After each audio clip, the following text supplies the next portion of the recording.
Good evening students. तो जो आज हमें पढ़ना है वो पढ़ना है न्यूक्लिक एसिड के बारे में।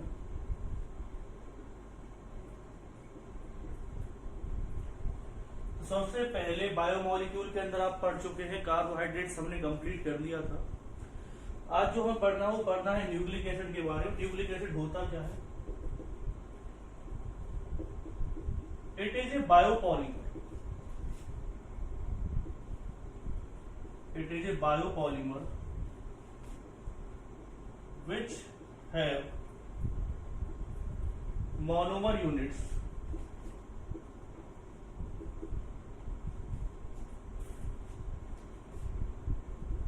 न्यूक्लियोटाइड, यानी कि न्यूक्लिक एसिड एक ऐसा बायोपॉलीमर होता है जिसकी मोनोमर यूनिट क्या होती है? न्यूक्लियोटाइड होती है। चलो एक चीज क्लियर हो गई भाई, इसकी मोनोमर यूनिट क्या रहेगी? न्यूक्लियोटाइड रहेगी। लेकिन हमारे लिए एक बहुत ही इंपॉर्टेंट चीज और है, वो क्या कि न्यूक्लियोटाइड क्या होता है? क्योंकि न्यूक्लियोटाइड के बारे में भी बायो वाले स्टूडेंट तो जानते होंगे क्योंकि चैप्टर ही बायो से रिलेटेड है। लेकिन वो स्टूडेंट्स नहीं जानते होंगे जिन्हें अभी तक क्या नहीं पता जो न्यूक्लियोटाइड आपका होता है एक्चुअली न्यूक्लियोटाइड है क्या। मतलब कि जो नॉन मेडिकल के स्टूडेंट्स, तो न्यूक्लियोटाइड की अगर हम बात करें तो न्यूक्लियोटाइड के 3 कंपोनेंट्स होते हैं। कौन कौन से कंपोनेंट्स हैं न्यूक्लियोटाइड की, तो उनके बारे में आपको बता देता हूं। पहला कंपोनेंट है इसका पेंटोज शुगर। दूसरा कंपोनेंट होता है इसका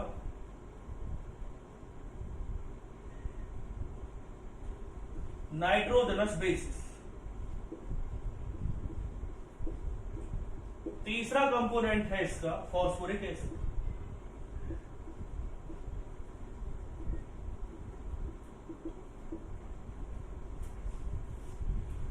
जब हम पेंटोज शुगर की बात करते हैं तो पेंटोज शुगर क्या है इसमें? तो देखिए, जब मैं आपको मोनोसैकेराइड्स करवा रहा था तो मैंने एक टेबल आपको बताई थी गैट-रेक्सी नाम से याद करने के लिए। तो उसी टेबल की अगर मैं बात करूं तो उसमें था पेंटोज। ये पेंटोज कहाँ था उसमें? तो आपने राइबोज उसमें लिख रखा होगा, आप देखिएगा उस टेबल में मैंने राइबोज बताया था, अरबिनोज बताया था, ईथरोज बताया था, थीरोज के बारे में बताया। तो वहां पर पेंटोज जो शुगर होती है वो होती राइबोज। नाइट्रोजनस बेस क्या होते हैं? तो नाइट्रोजनस बेस के बारे में मैं आपको बताऊंगा। 2 तरह के आपको पढ़ने, प्यूरिन्स और पिरिमिडीन्स। और फॉस्फोरिक एसिड आप जानते ही हैं, अगर नहीं जानते तो बता देता हूँ। H3PO4 को क्या कहते हैं? फॉस्फोरिक एसिड कहेंगे। अब आते हैं इसमें, इनके बारे में डिस्कस करते हैं, पेंटोज शुगर, नाइट्रोजनस बेस और फॉस्फोरिक एसिड के बारे में।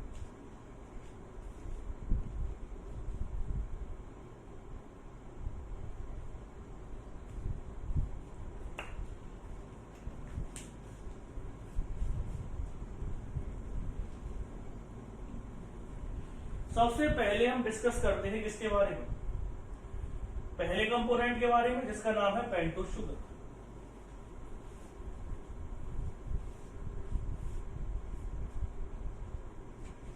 जब हम बात करेंगे पेंटोज शुगर की, तो पेंटोज शुगर 2 तरह की आपको पढ़नी है।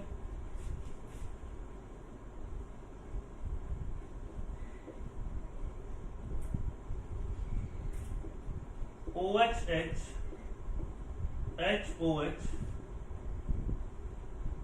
HOH,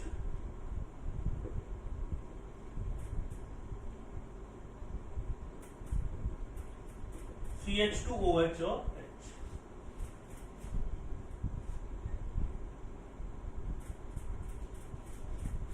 इसका नाम है बीटा डी राइबोज। दूसरा क्या आएगा? OHH, HH,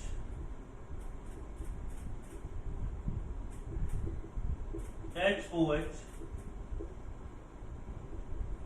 CH2OH और H। इसका नाम क्या आएगा? D oxy ribose sugar.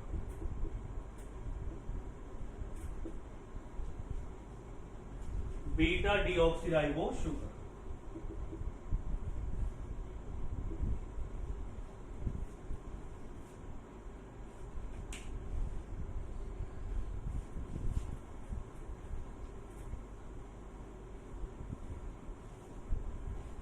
Beta D ribose, और दूसरा कौन सा होगा, beta D D oxy ribose. तो ये दो तरह की पेंटोज शुगर, पेंटोज का कह रहे क्योंकि इसके अंदर एल्डिहाइड ग्रुप होता था पहले, और ये साइक्लिक स्ट्रक्चर बना दी, तो वो आपको पता ही है हेमिएसिकल फॉर्म में चेंज हो जाता है। पेंटोज को कह रहे क्योंकि इसके अंदर 5 कार्बन है। फिर मैंने बताया आपको नाइट्रोजनस बेस,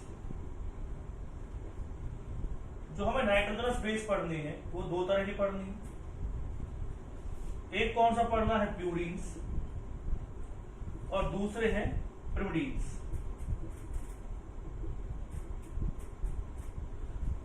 सबसे पहले जो हम बात करेंगे वो बात करेंगे प्यूरीन्स की। प्यूरीन्स में दो पढ़ने हैं आपको, एडिनिन, दूसरे का नाम क्या है, ग्वानिन। प्रिमिडीन्स में हमें 3 टाइप से पढ़नी है, यूरेसिल, साइटोसिन और थाइमिन।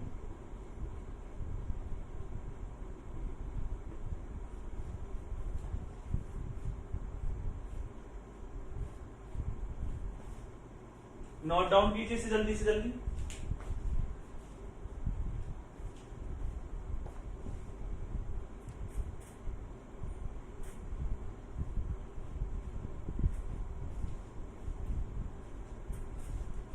अब जो हमें इसमें पढ़ना है, इनकी स्ट्रक्चर पढ़नी है, एडेनिन, ग्वानिन और साइटोसिन, यूरेसिल, थायमिन की।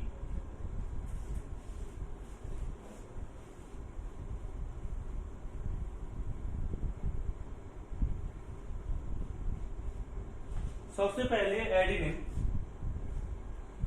एडेनिन की अगर हम क्या बनाते स्ट्रक्चर बनाएंगे तो किस तरह से स्ट्रक्चर इसकी बनाएंगे एडेनिन।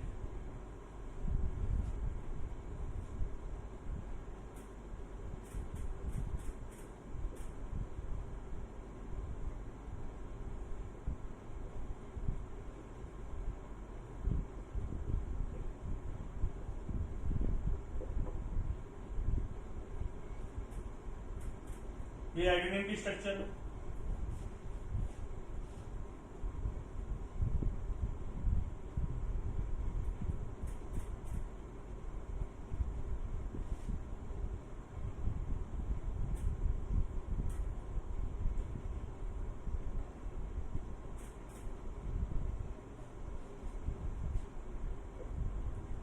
यहां पे क्या आएगा, NH,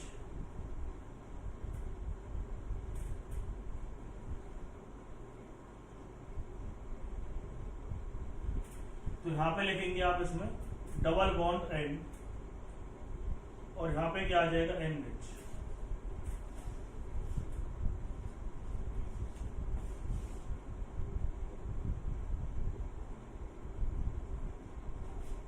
ये एडेनिन हो गया। ग्वानिन के अगर स्ट्रक्चर बनाएंगे आप,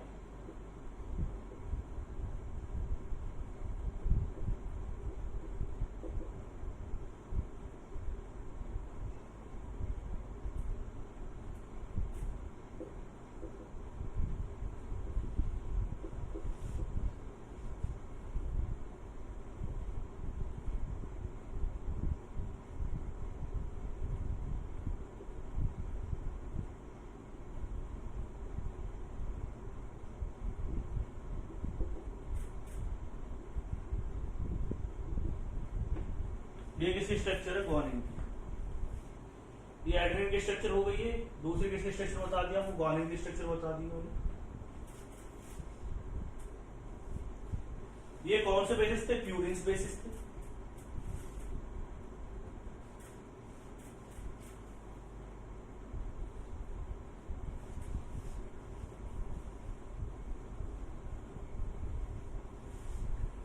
इसके बाद जो हमें पढ़ना है इसमें प्रिमिडिन बेसिस की बात करेंगे। सबसे पहले क्या आएगा, यूरेसिल।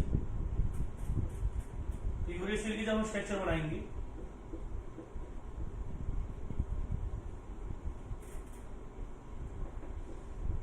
NH, ये यूरेसिल की स्ट्रक्चर हो गई है। उसके बाद किसकी स्ट्रक्चर बनानी, थायमिन की।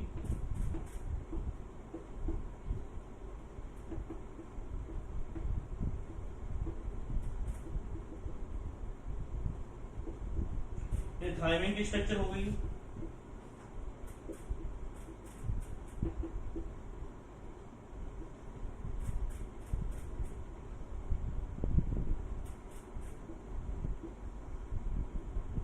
ये किसकी स्ट्रक्चर हो गई है, साइटोसिन।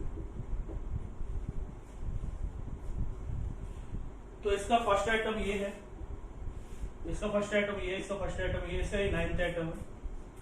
मैं इन्हें 9th आइटम और फर्स्ट आइटम की बात क्यों कर रहा हूं, तो उसके पीछे एक रीजन है कि फर्स्ट आइटम और 9th आइटम कहने का।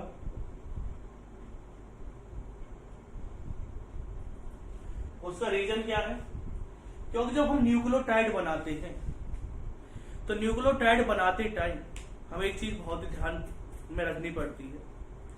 क्या चीज हमें ध्यान में रखनी पड़ती है न्यूक्लियोटाइड बनाते टाइम,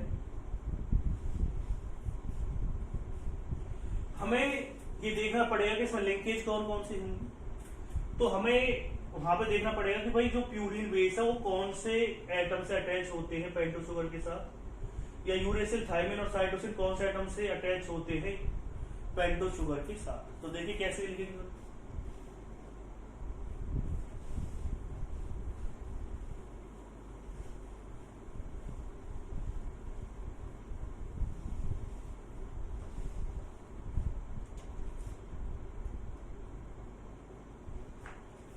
सबसे पहले है न्यूक्लियोटाइड, न्यूक्लियोसाइड सॉरी। ये न्यूक्लियोसाइड क्या होता है, न्यूक्लियोसाइड के दो ही कंपोनेंट होते हैं, जैसे न्यूक्लियोटाइड के 3 थे, न्यूक्लियोसाइड के कितने होते, 2 ही। एक का नाम है पेंटोस शुगर और दूसरे का नाम है नाइट्रोजनस बेस।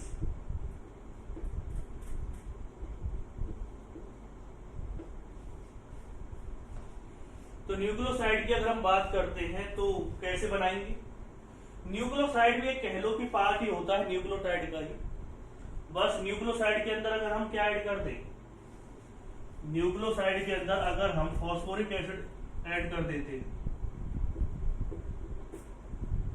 तो किसमें चेंज हो जाता है, वो चेंज हो जाता है न्यूक्लियोटाइड।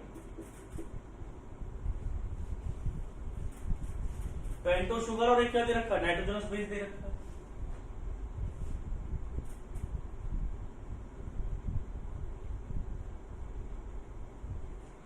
तो कैसे ये अटैच होते हैं, मैंने यहां पे लिख दिया नाइट्रोजनस बेस। अब इसमें नाइट्रोजनस बेस कोई सा भी हो सकता है, प्यूरिन भी हो सकता है, पिरिमिडीन भी हो सकता है।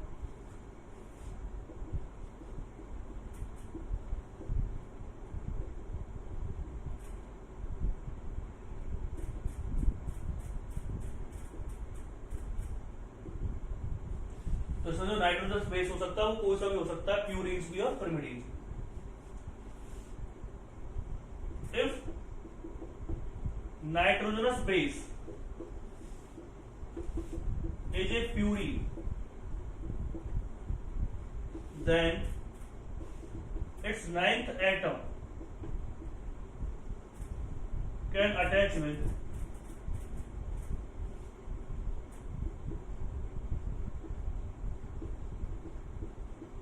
Pentose sugar. अगर नाइट्रोजनस बेस जो दे रखा है वो कौन सा, if nitrogenous base is a purine then it's 9th atom can attach with the pentose sugar.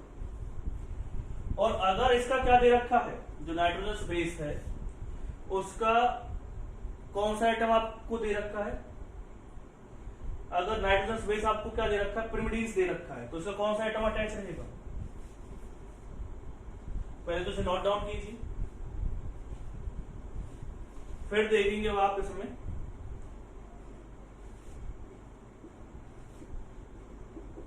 If nitrogenous base is A pyrimidine, then its first atom can attach with first carbon atom of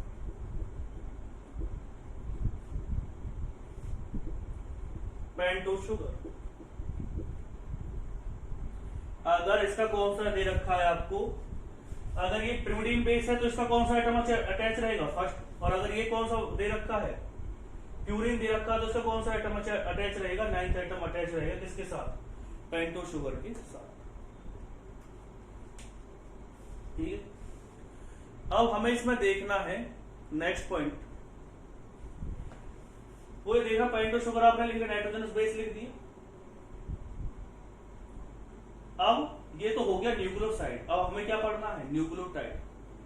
तो nucleotide कैसे बनाएंगे आप,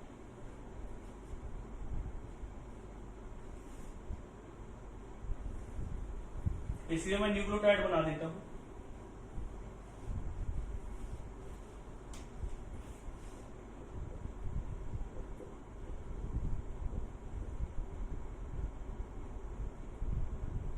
तो nucleotide की अगर हम बात करेंगे तो उसमें क्या आ जाएगा, ओ एच दे रखा है, ओ एच,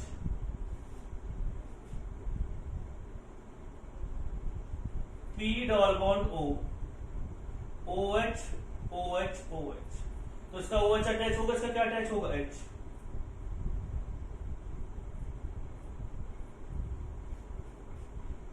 तो न्यूक्लियोटाइड में क्या होता है, phosphoric acid, phosphoric acid can make bond with fifth atom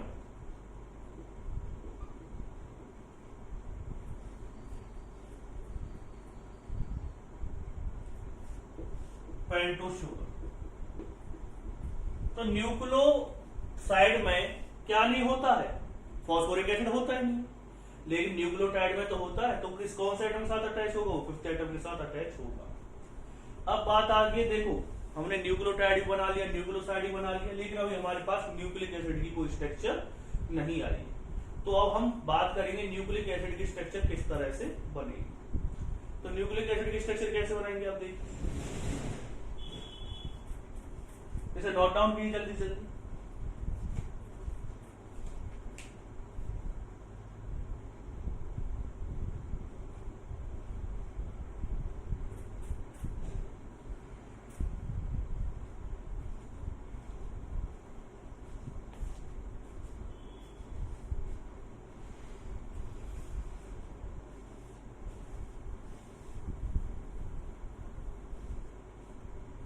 तो देखिए न्यूक्लिक एसिड की स्ट्रक्चर बनाते टाइम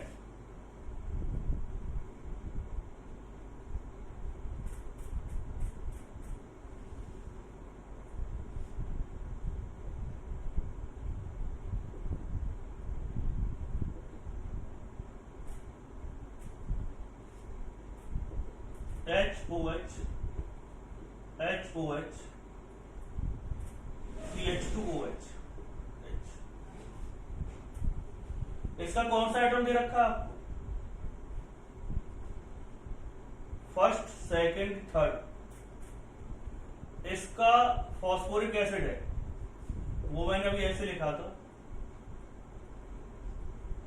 ऐसे लिख सकता हूं, इसे OH, यहां पे क्या आ जाएगा, डबल बॉन्ड हो, और ये क्या आ जाएगा, OH। इस न्यूक्लियोटाइड का, और एक ये न्यूक्लियोटाइड दे रखा है, इसे न्यूक्लियोटाइड बना लेते हैं। ये आगे चल करके किसी से अटैच रहेगा, ये आगे चल करके किसी से अटैच रहेगा। इसका जो थर्ड कार्बन एटम 1 2 3, ये थर्ड कार्बन एटम, इसका थर्ड कार्बन एटम इसके फॉस्फोरिक एसिड के साथ क्या बनाएगा, लिंकेज बनाएगा। बाहर क्या निकला इसमें से, यहां से OH बाहर निकाला, यहां से क्या बाहर निकाला आपने, H। तो आप देखेंगे इस लिंकेज को क्या कहते हैं, फॉस्फोडाइस्टर लिंकेज, फॉस्फोडाइस्टर लिंकेज, इसे क्या कहेंगे आप, फॉस्फोडाइस्टर लिंकेज कहेंगे। ये क्या दे रखा, पेंटोस शुगर दे रखा है, यहाँ पे क्या है, नाइट्रोजनस बेस है, वहां पे भी क्या है, नाइट्रोजनस बेस है। ये क्या दे रखा, फॉस्फोरिक एसिड दे रखा है, क्या दे रखा, फॉस्फोरिक एसिड। इस पेंटोस शुगर के साथ जो फॉस्फोरिक एसिड अटैच था, एक तो फिफ्थ कार्बन से अटैच रहेगा, और फिर इसी फॉस्फोरिक एसिड की लिंकेज बनेगी किसके साथ मिलकर के, इस के साथ क्या बनेगी, लिंकेज बनेगी। कौन सा आइटम के साथ लिंकेज बनेगी, थर्ड आइटम के साथ लिंकेज बनेगी। तो ये किसका स्ट्रक्चर आ गया, फिर ये स्ट्रक्चर है न्यूक्लिक एसिड का। जो स्ट्रक्चर मैंने बनाया है वो किसका स्ट्रक्चर बनाया है, न्यूक्लिक एसिड का स्ट्रक्चर आपके सामने बनाया है।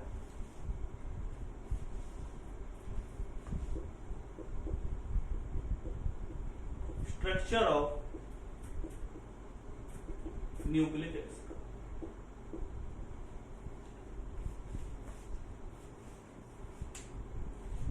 ये सब चीज आपको याद रखनी है। अब बात करते हैं, न्यूक्लिक एसिड की दो तरह की स्ट्रक्चर होती है, एक प्राइमरी और एक कौन सी होती है, सेकेंडरी स्ट्रक्चर। तो प्राइमरी स्ट्रक्चर में कुछ ज्यादा चीजें हमें नहीं पढ़नी है, वो मैं आपको बता दूंगा। एक होती है सेकेंडरी स्ट्रक्चर, उसमें थोड़ी सी चीजें पढ़नी है आपको। तो देखिए क्या क्या चीजें पढ़नी है।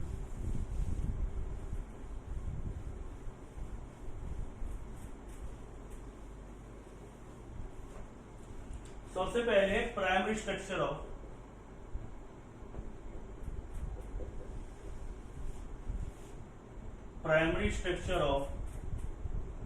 Nucleic acid.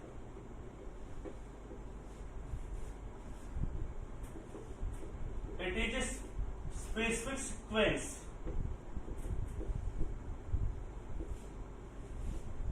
of 4 nitrogenous bases under a sugar backbone। इसमें क्या होता है, एक स्पेसिफिक सीक्वेंस होता है 4 अमीनो एसिड्स का शुगर बैकबोन के थ्रू, तो उसे क्या कहेंगे आप, primary structure of nucleic acid कहेंगे। और अगर हम बात करते हैं secondary structure of nucleic acid,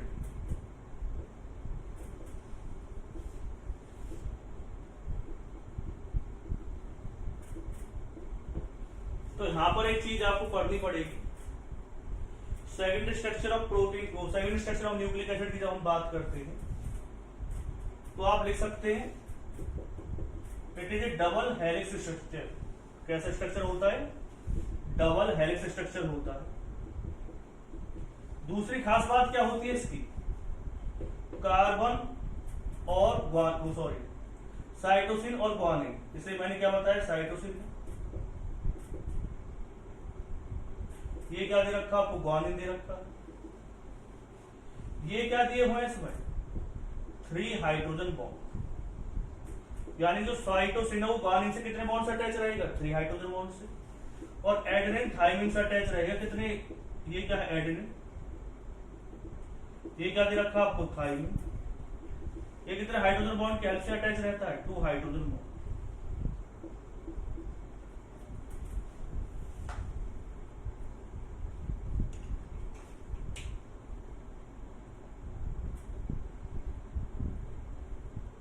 it is A double helix structure.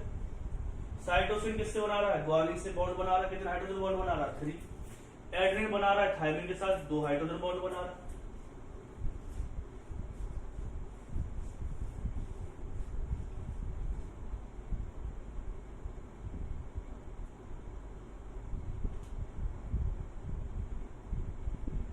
अब एक चीज आती है इसमें, एक रूल होता है चेयर गैप रूल, उसके बारे में डिस्कस करेंगे।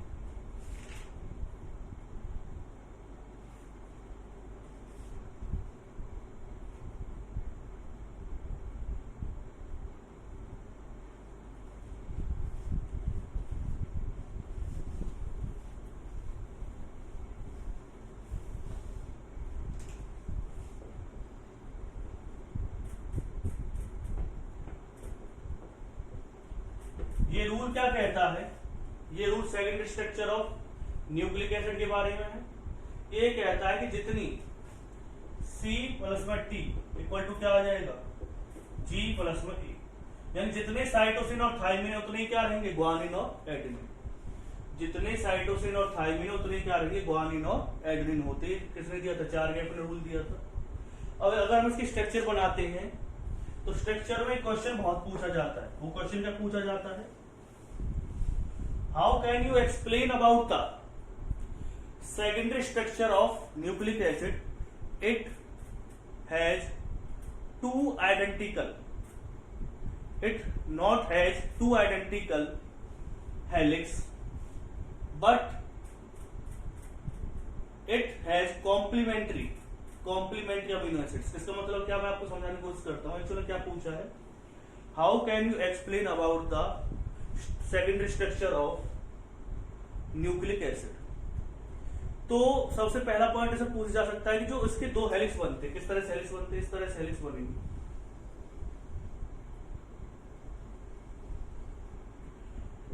एक इससे अटैच होगा टी से, सी किससे अटैच होगा जी से, एक इससे अटैच होगा टी से, सी किससे अटैच होगा जी से, एक इससे अटैच होगा टी से, सी किससे अटैच होगा जी से अटैच होगा, एक इससे अटैच होगा टी से, सी किससे अटैच होगा जी से, एक इससे अटैच होगा टी से।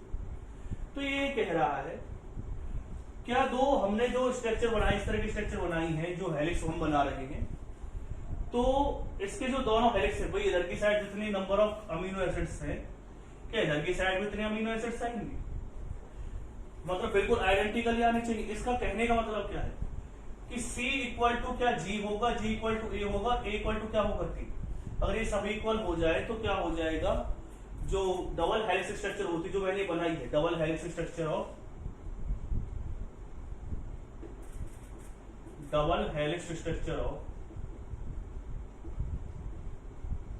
अमीनो एसिड, सॉरी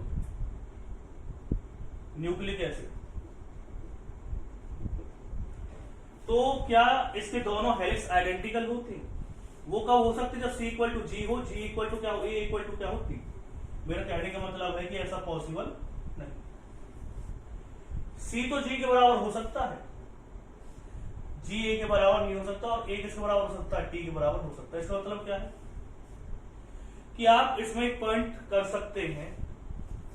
पॉइंट क्या है कि helix of secondary structure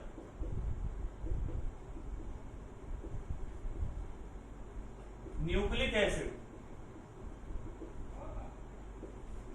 are complementary to each other.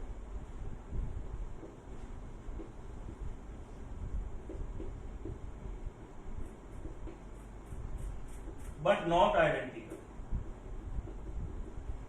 इसका मतलब क्या है, इसका मतलब ये है कि जितने सी हैं वो जी के बराबर तो हो सकते हैं, क्योंकि सी जो होता है वो जी के साथ अटैच रहता है। जितने सी रहेंगे उतने क्या रहेंगे, जी रहेंगे।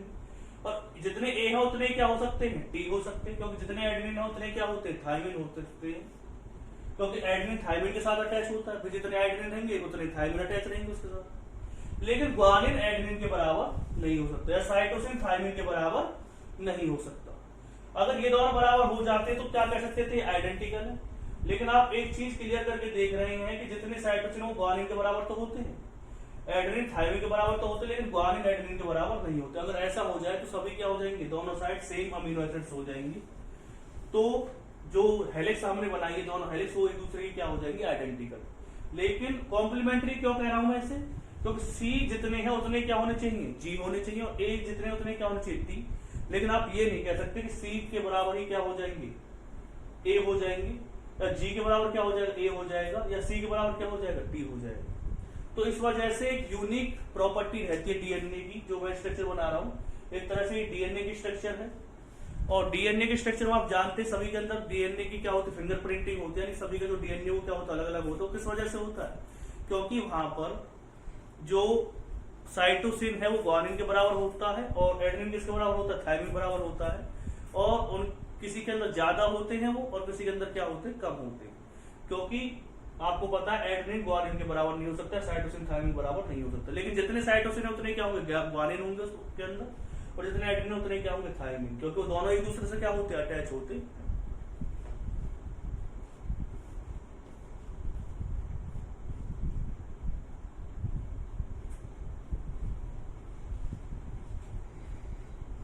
अब करते हैं उसमें next point.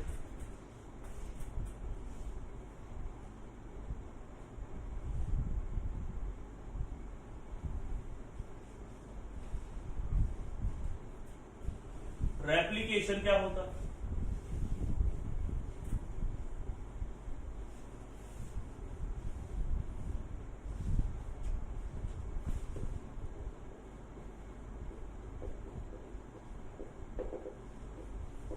It is a property of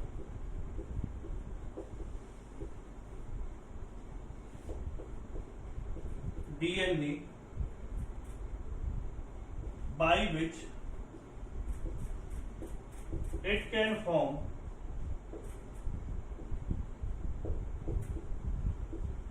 two identical copies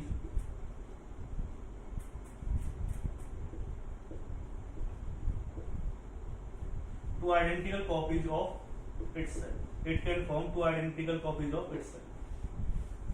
यानी कि वो क्या करता है, डीएनए अपनी ही दो क्या बना लेता है, प्रॉपर्टी, और दोनों क्या बना लेता है, आइडेंटिकल कॉपी बना लेता है। तो उससे क्या होगा कि एक तो कहां चली जाती है, पेरेंट्स के अंदर ही रहती है, एक कहां चली जाती है कॉपी, वो कॉपी चली जाती है किसके अंदर, जो चाइल्ड होगा उसके अंदर। जैसे कि मैं एक एग्जांपल लेता हूं, ये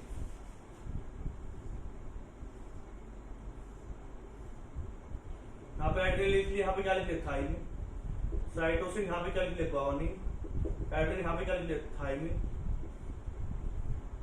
यहाँ पे क्या लिख लिया, साइटोसिन, फिर क्या आ जाएगा, ग्वानिन, एड्रेस यहाँ पे क्या लिख लिया, thymine.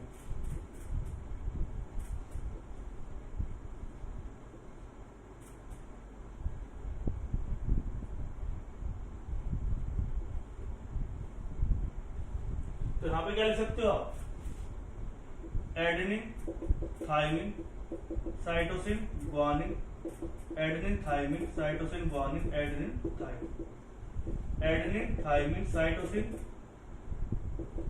Guanine, adenine, thymine, cytosine, guanine, और उसके बाद क्या आएगा, एडेनिन, थाइमिन। तो आप देख रहे हैं इसकी दो आइडेंटिकल कॉपीज बन चुकी हैं, एक किसके अंदर चली जाएगी, एक पेरेंट्स के अंदर ही रहेगी, और एक कहां चली जाएगी, चाइल्ड के अंदर। इसे क्या कहते हैं, हम रेप्लिकेशन कहते हैं। नोट डाउन कीजिए इसे।